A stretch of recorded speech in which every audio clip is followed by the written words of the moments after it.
Assalamualaikum warahmatullahi wabarakatuh. Alhamdulillah, alhamdulillahilladzi yakdifu idza syaa fi qulubil muridina law atal iradah wa yad'iduhum ila suluki sabilis sa'adah alladzi hiya al-iman wal ibadah wa mahwu kulli rashmin wa adah.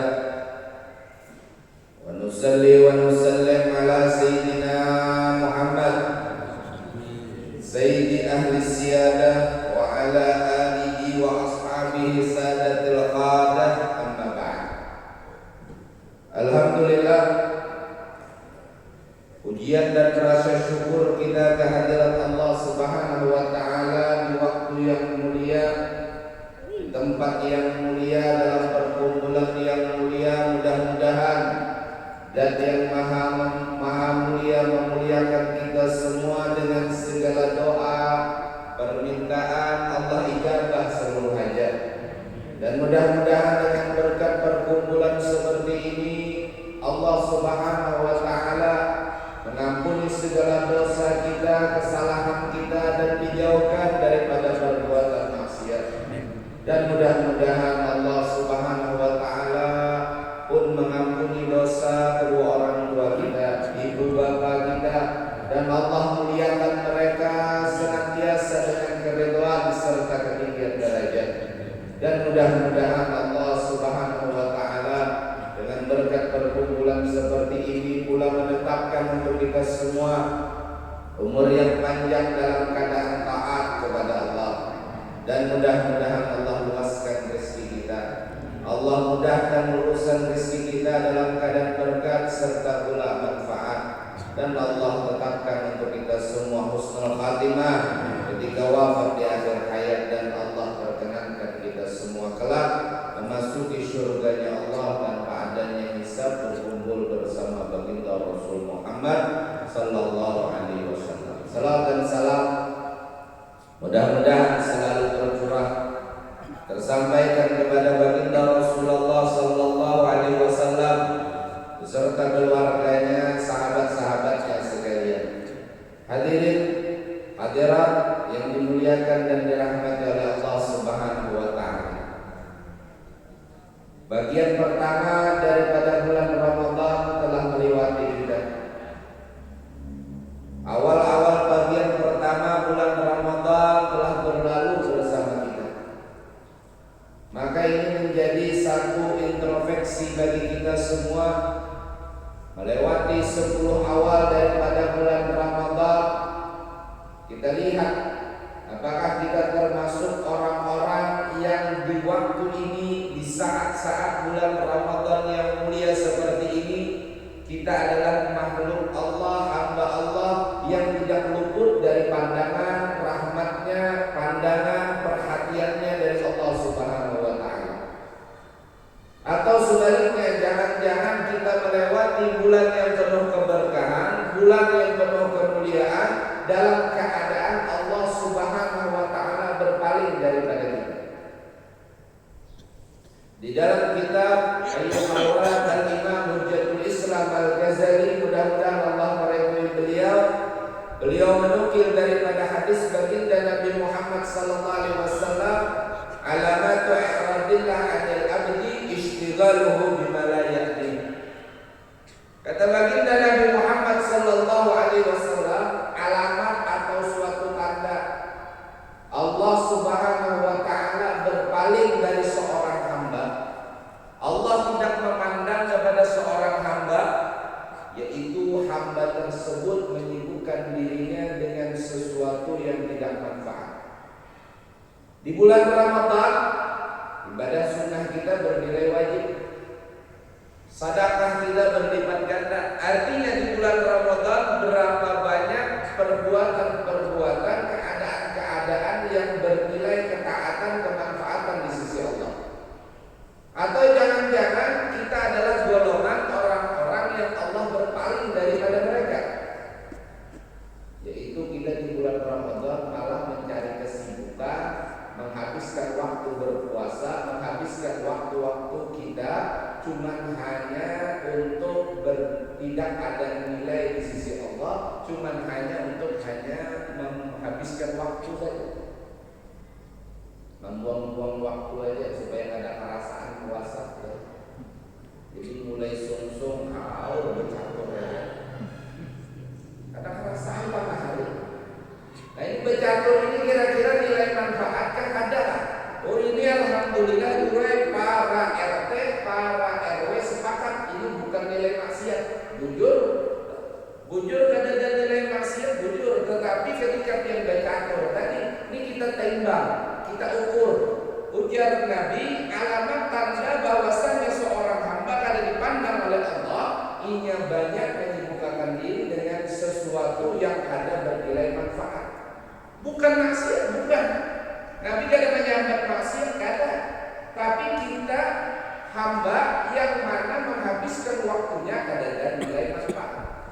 Bercampur itu bukan nilai maksiat, tapi juga bukan nilai manfaat. Cuman bilanya sampai zuhur tanah asar, nah ini bisa jadi kan? Gara-gara bercampur, harus kalah hanya menambah, harus apa? Nah ini jadinya kayak itu juga akhirnya. Nah jadi bisa kita lihat, bisa kita ukur di bulan Ramadan sudah 10 hari awal berlalu dari kita. Nilai manfaat berapa banyak yang bisa kita lakukan? Nilai ketaatan berapa banyak yang sudah bisa kita kerjakan? Tapi sebaliknya kalau banyak gawian kita, banyak pekerjaan kita, itu adalah pekerjaan yang tidak ada nilai manfaat walaupun bukan nilai maksiat.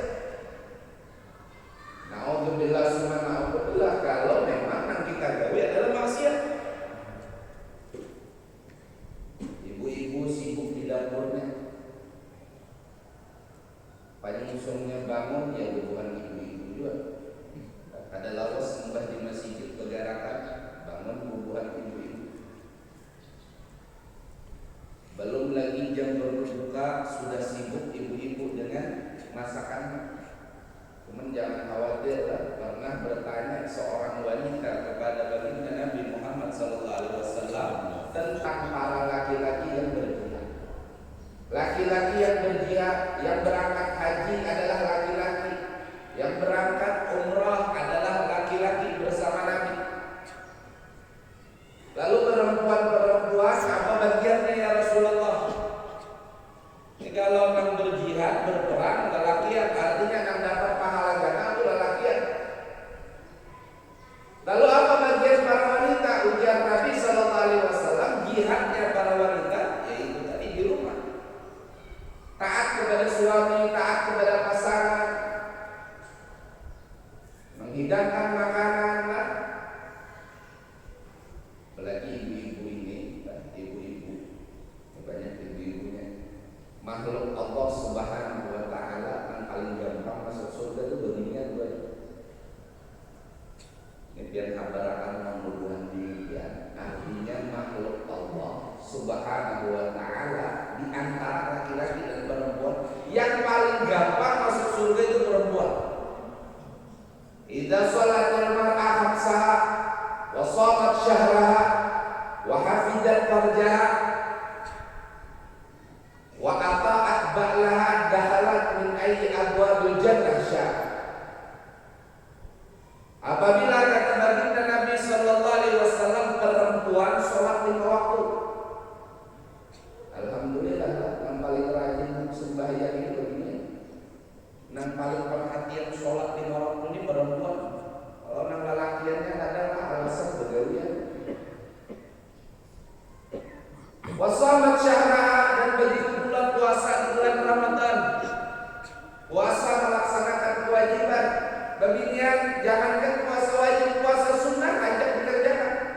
Senin Kemis, puasa Rajab, puasa Muharram, puasa Asyura, puasa Dzulhijjah, puasa Arafah, paling rajin beginian. Biasa rajin lah, diet menurunkan berat badan. Ini perempuan. Yang pertama sholat 5 waktu, yang kedua puasa di bulan Ramadan, yang ketiga menjaga kemaluan. Yang paling besar rasa malunya beginian juga. dan terakhir taat kepada pasangan. Maka kata baginda Nabi, silakan masuk surga lewat pintu yang manapun. Artinya saka hendak dia. Artinya dia terserah hendak masuk surga lewat yang mana aja.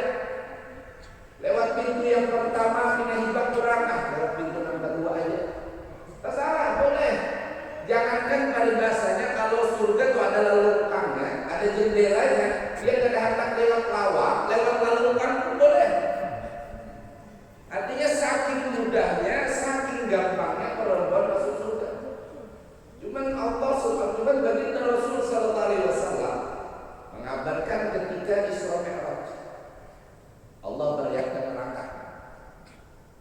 Allah perlihatkan neraka.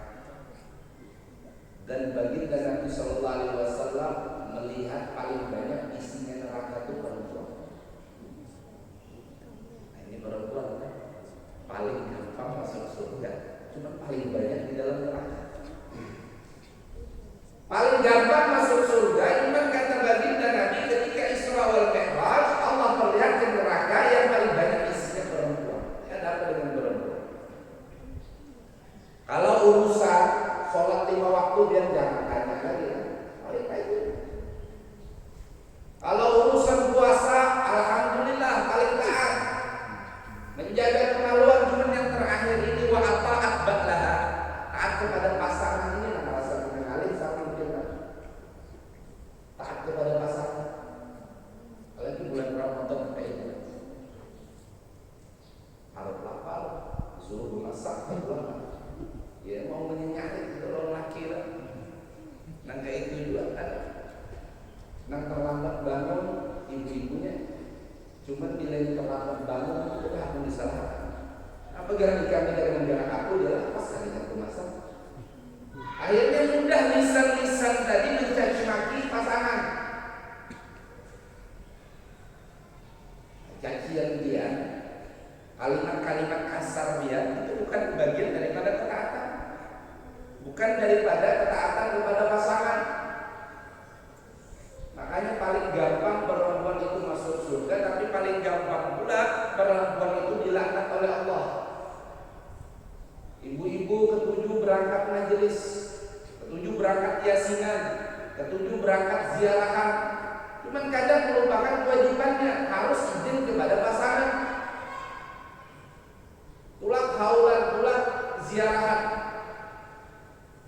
Ujar nang gini abahnya, aku hendak pulang ziarahan 3 hari 3 malam. Alting teng, alting ting, alsel alting alteng. Aku hendak pulang ziarah 3 hari 3 malam, aku berizin. Ujar nang laki, ini kan pulang siapa nak masak di rumah? Karena tahu enak berarti aku ada. Ini kan ada bapak ada aja, karena dia memaksa. Beizin itu bila ngejar laki kada, ya kada. Kalau ini kadang ada tahuan, berarti aku pulang ya sudah bayar. Tinggalannya dia cuma pemberitahuan, bukan minta izin. Maka dia keluar selangkah dari rumah dia, ibu-ibu keluar selangkah daripada rumah dia, pintu rumah dia, maka langkah demi langkah itu bukan nilai ibadah. Kenapa? Tanpa izin pasangan, tanpa izin suami dia, maka selangkah dia bernilai dilaknat oleh Allah. Ini yang sering terjadi. Bujur aja yang kepala rumah tangga itu lakinya cuman yang mengatur segala-galanya yang gini. Ini dasar kayak itu mulai aja lah. Ibarat dalam kepala ini kan apa menoleh yang ada gulu nang negara. Nah gulu itu gini aja lah. Akhirnya apa? Ketaatan tidak dapat. Biar mendengarlah satu riwayat dari Sayyidah Aisyah radhiyallahu anha. Magir itu ala ahadin nisa.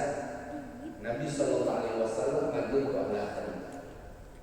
Kebetulan peringatan banyak peringatan aulia daripada Sayyidatuna Khadijah radhiyallahu anha. Kata Sayyidah Aisyah, aku tidak pernah cemburu kepada salah satu istri-istri Nabi melebihi rasa cemburuku kepada Khadijah. Kata Sayyidah Aisyah, aku tidak pernah berjumpa dengan Khadijah, tapi yang paling aku cemburui di antara istri Nabi yang berkumpul dengan beliau satu zaman dengan beliau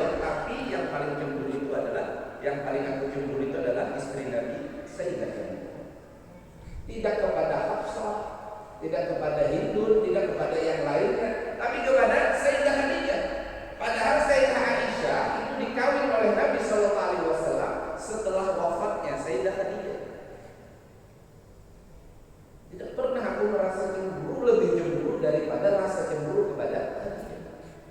Jadi Nabi itu tidak menikah lagi, artinya beliau cuma beristri Sayyidah Khadijah, tidak beristri 2, 3, 4, kecuali setelah wafatnya istri beliau Sayyidah Khadijah.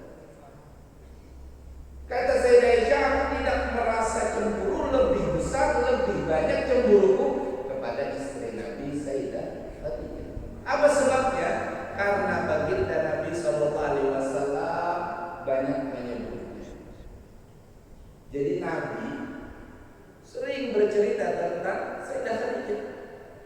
Bahkan setelah beberapa tahun wafatnya, oh Khadijah seperti ini, oh Khadijah seperti ini. Itu yang membuat salah satunya Sayyidah Aisyah merasa cemburu. Padahal orangnya sudah beberapa tahun telah wafat, namun lisan Nabi masih sering menyebut memujinya. Apa yang dikerjakan Sayyidah Khadijah? Salah satu perbuatan, amalan, pekerjaan Sayyidah Khadijah itu adalah perempuan, seorang pasangan, seorang istri yang tidak pernah bermuka masam kepada baginda Nabi Muhammad. Tahu biar muka masam? Muka biar tuh lagi sarik, lagi merajuk, pas setiap nanti muka masam. Ini Sayyidah Khadijah ada pernah kata ini. Apalagi jangan biar tak pernah bermamai, apalagi bermamai. Jangan biar tanya apakah Sayyidah Khadijah bermamai, apalagi bermamai. Bermuka masam saja beliau tidak.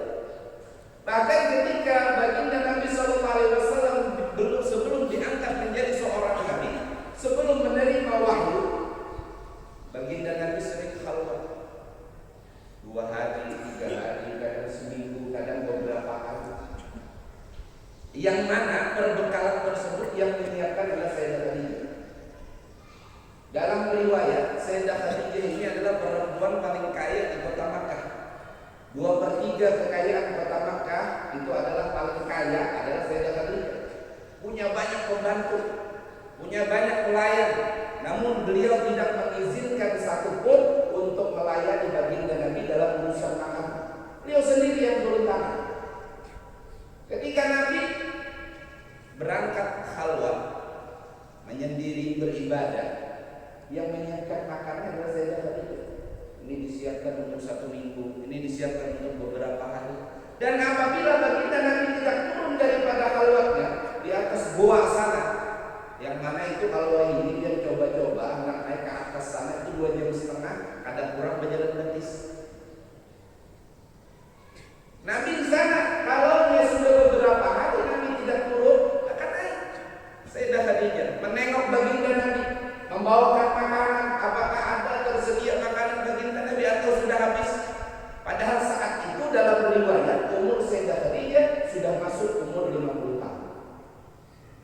Lu bayangkan betapa sabarnya Sayyidah Khadijah. Bahkan dalam riwayat pernah juga disebutkan dalam kitab Manaqib Al-Habib Ahmad bin Muhammad Al-Mughtar juga disebutkan bahwasanya Sayyidah Khadijah menunggu baginda Nabi Sallallahu Alaihi Wasallam di depan pintu rumah beliau. Baginda Nabi pulang dari berdakwah, mengajak manusia untuk beriman kepada Allah. Sayyidah Khadijah sudah beberapa hari tidak makan. Tidak ada makanan yang masuk ke dalam perut beliau. Tidak ada makanan yang masuk ke dalam perut beliau. Baginda Nabi datang. Jangan dia tanya apakah Nabi kenyang, sama lah. Namun apa? Ketika baginda Nabi datang dalam keadaan lapar seperti ini, apakah dia berpikir bahwa Sayyidah Khadijah akan mengomel? Jangankan ngomel, muka masam saja tidak ada. Tersenyum. Makanya Sayyidah baginda Nabi Sallallahu Alaihi Wasallam pantas mengatakan Baitul Jannah, rumahku surga.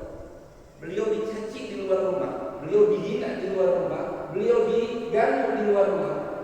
Namun ketika beliau masuk ke dalam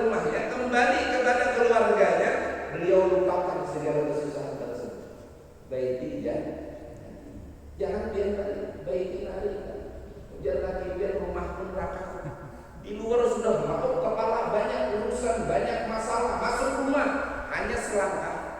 Jangankan tercapai sebiji nasi lah. Sudah mamanya bini masuk telinga, keluar telinga kiri. Makan pura seliur bini pemakan. Belum tercapai nasi lagi. Nah kira-kira panutan dia yang mana? Sayyidah Khadijah, pemimpin daripada segala wanita di muka bumi, pemimpin para wanita kelak yang akan masuk ke dalam surga, atau panutan dia yang lain? Sayyidah Khadijah. Maka pantas kata Sayyidah Aisyah, aku tidak pernah merasa cemburu, rasa cemburu melebihi kepada Sayyidah Khadijah. Apa sebabnya? Yang paling sering disebut oleh Nabi, yang paling sering dipuji oleh Nabi, Sayyidah Khadijah.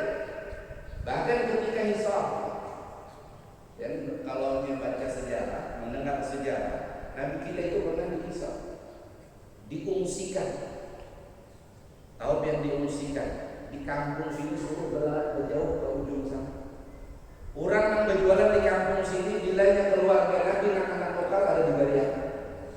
Walaupun duit banyak, begitu bulan apa yang dijual oleh keluarga Nabi, kadang boleh dibeli, kadang boleh bertegur sapa, kadang boleh bersosial, kadang boleh berkumpul-kumpul, dihisab baginda Nabi. Dengan siapa yang menemani? Keluarganya, Sayyidah Khadijah. Yang mana dalam riwayat gigi geraham Sayyidah Khadijah itu sampai menjadi tajam karena lamanya beliau memakan dedaunan. Tidak ada makanan yang dimakan, ada duitnya, tapi orang kadang menjual. Apakah pernah terlontar dari lisan beliau merasa tertekan, merasa berat berkawin dengan baginda Nabi Muhammad SAW? Jadi masa-masa yang paling berat itu, di masa-masa Nabi SAW paling berat, yang menemani itu semua adalah Sayyidah Khadijah. Maka kiranya pantas Nabi SAW memujinya, sering menyebut namanya, bahkan seluruh hartanya diberikan untuk baginda Nabi SAW. Cuma yang jadi mungkin pelajaran bagi para perempuan kita, bagaimana menjadikan rumah itu surga bagi suami, yang mana ketika di luar rumah dicaci maki, dihina, mendapatkan segala masalah, urusan pekerjaan dan lain sebagainya, tapi ketika masuk rumah menjadi tenang. Kenapa? Melihat senyuman, melihat wajah indah istri menyambut. Bahkan dalam riwayat baginda Nabi perutnya lapar, Sayyidah Khadijah perutnya kosong. Baginda Nabi berbaring di atas pangkuan Sayyidah Khadijah, dan alhamdulillah beliau bisa tertidur. Dalam keadaan perut kosong, dalam keadaan lapar, bisa tertidur. Ini menunjukkan ketenangan. Walaupun perut lapar, walaupun perut kosong, bisa tertidur, menunjukkan ketenangan. Tapi inilah keluarga baginda Nabi Muhammad SAW yang seharusnya menjadi pelajaran bagi kita semua. Bagaimana seorang istri wa'ata'at ba'laha, dan taat kepada pasangan. Jadi setidaknya dia mulai di bulan Ramadan, memang waktu lapar itu emosi itu kadang memuncak. Ibu-ibu kadang kalau sudah lapar itu memuncak emosi. Dina rangot lah. Nah, itu kisah biasa terjadi. Kadang kada sadar pian merangut, pian bermata itu bisa melukai perasaan suaminya. Yang mana suami pian adalah jalan kemudahan menuju surganya Allah. Ini yang kadang kada sadar para ibu-ibu, kadang dilupakan bahwasanya kayak apapun bentuk suami pian, nya Sayyidah Khadijah wajar aja dulu jelas laki sidin Nabi. Laki sidin Nabi. Sayyidah Asia, dia tahu Sayyidah Asia, bininya Fir'aun. Ada perlu bergeseran yang lebar Fir'aun. Dia sudah menangkap Fir'aun pun top sudah. Ada usapian bandingnya sama laki dia. Ada beberapa-napanya laki dia urusan kemaksiatan lawan Fir'aun. Suaka laki dia mengaku Tuhan, kamu mengaku wali rancak dulu dia. Fir'aun punya seorang istri Sayyidah Asia. Ada perempuan-perempuan yang apabila nanti kelak di dalam surga menjadi pemimpinnya. Di antaranya Sayyidah Khadijah, di antaranya Sayyidah Fatimah, di antaranya Sayyidah Maryam. Ini kalau dia beranggapan wajar Sayyidah Khadijah taat kepada suaminya karena lakinya adalah baginda Nabi Muhammad. Tapi ini Sayyidah Asia, lakinya Fir'aun. Kira-kira dia mau bagi yang laki dia bilang, ulun hendak kayak taat jualan lakinya, aku tak jualan kayak Nabi. Lah ini Sayyidah Asia, lakinya Fir'aun. Artinya pun masih kurang lebih jauh daripada Fir'aun baik taat. Kenapa Sayyidah Asia saja taat kepada suaminya?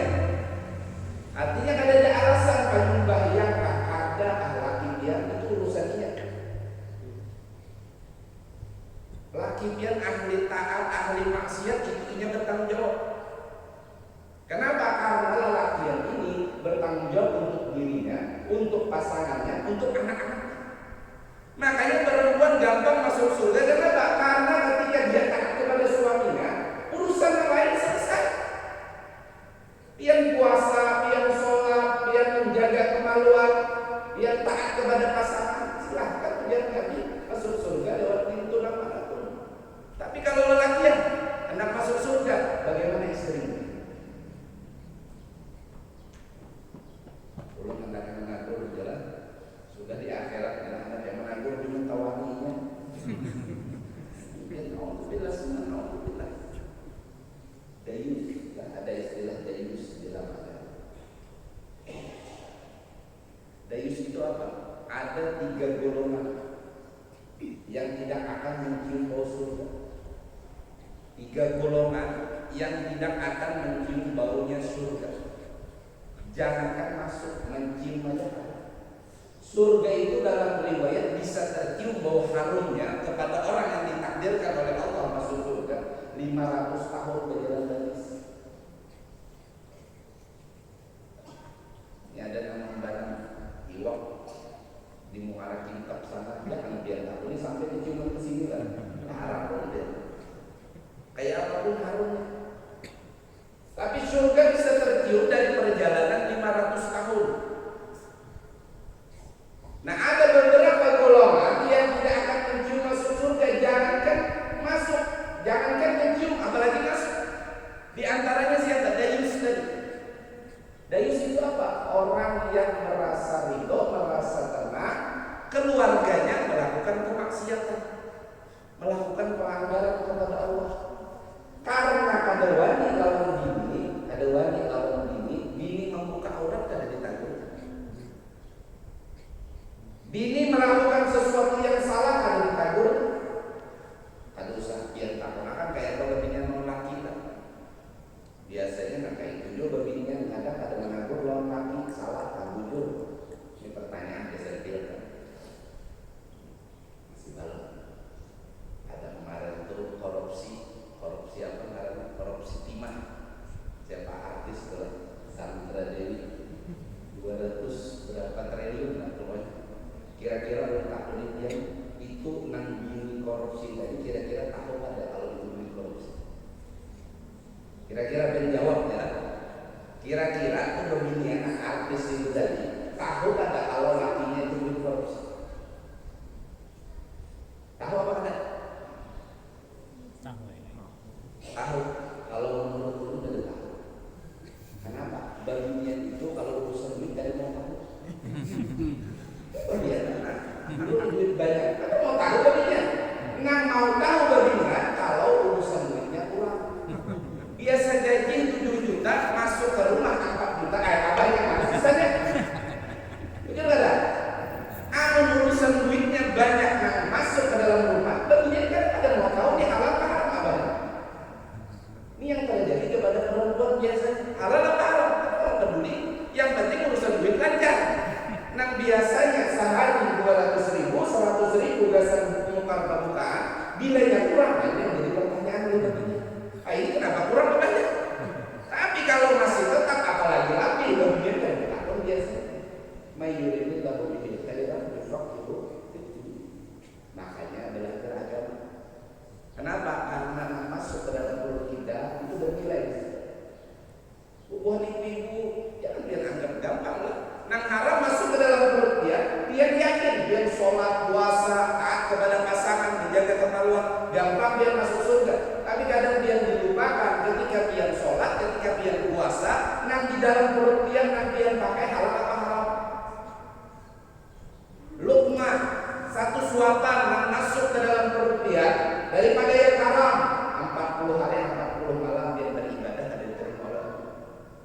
Jadi jangan mengeluh. Kadang biasanya ulun dirancang sudah berdoa, imbas sembahyang, sebelum sembahyang, cuman ulun aneh rasanya, rasa-rasanya doa-doa ini kadang-kadang dikabulkan. Bujur gawian dia bujur, bagus gawian dia taat kepada Allah, tapi kadang dia melupakan yang di dalam perut dia itu halal apa haram. Sedang bermunajat kepada Allah, tapi perantara bermunajat itu daripada sesuatu yang haram. Kenapa? Karena dia kadang mengetahui ini halal apa haram. Nang masuk ke dalam rumah dia halal apa haram. Laki dia gawian nyupir. Supir ini biasanya ada jauh lawan mengantuk. Mau batu bara apa? Kata jauh loh, mengantuk. Nilainya mengantuk, otomatis gawian terbengkalai. Akhirnya apa? Pasang narkoba, nukar narkoba satu-satu supaya ada modal. Nang jadi ada. Yang penting sekolah tetap terjadi. Urusan yang pakai narkoba atau ada urusan nomor sekian. Yang penting duit yang masuk ke dalam rumah biasanya sebulan sekian harus sekian. Mayoritas dari khairan fakiru. Dia lihat yang masuk ke dalam rumah dia ini halal apa. Maka sebaliknya seperti itu pula. Laki-laki akan jatuh kepada golongan dayus, anak gadisnya, istrinya mengerjakan sesuatu yang haram namun dia diam. Mengerjakan sesuatu yang dilaknat oleh Allah dia diam. Anak gadisnya dibawa pulang, akhirnya pulang tarawih juga jalan, tapi lain pasangan yang halal. Anak gadis pian, itu sudah biasa zaman itu sudah biasa, sudah biasa. Nangaran laki mabinian itu sudah biasa, tulakan kemana lain sebagainya. Bukan masalah biasa atau kada, ini halal atau haram. Bahkan berapa banyak di antara kita yang dibunguli dengan 2 gram emas. Datang lelaki ke rumah dia, ulun hendak lawan anak dia menjulungi ikatnya, betunangan pada bahasanya 2 gram emas. Imbah itu kalau akhirnya anak dia dibawanya, kadang dibawanya ke sini, kadang dibawanya ke sana. Akhirnya sudah tunangan belum tentu hal.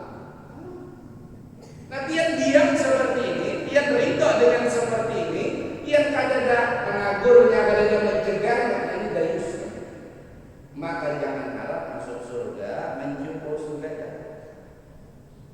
Nah, jadi alhamdulillah di bulan Ramadan 10 awal berlalu pada kita, maka kita lihat alamatu i'radillah 'anil abdi istighaluhu bimala layak. Gawian-gawian kita di bulan Ramadan ini, perbaikan-perbaikan kita dalam keseharian kita kira-kira bernilai kemanfaatan atau jangan-jangan bernilai kelalaian.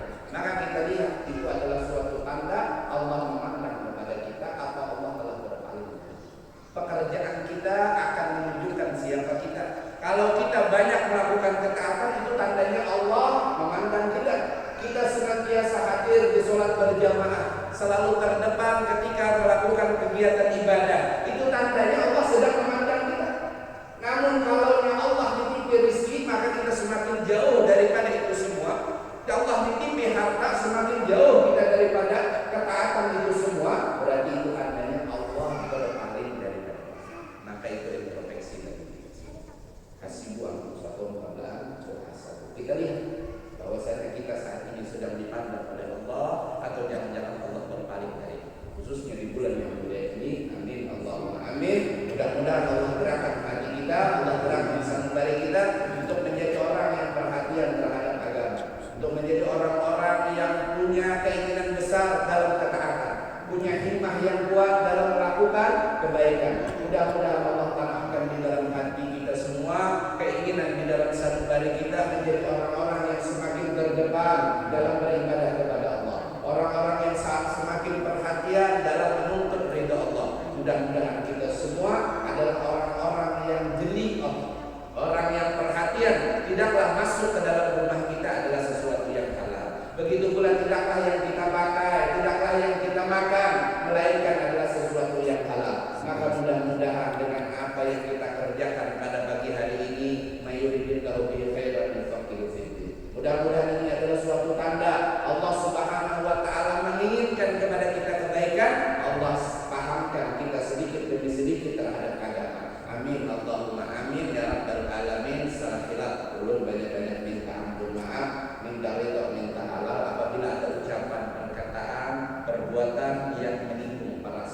Wabillahi taufiq wal hidayah. Wa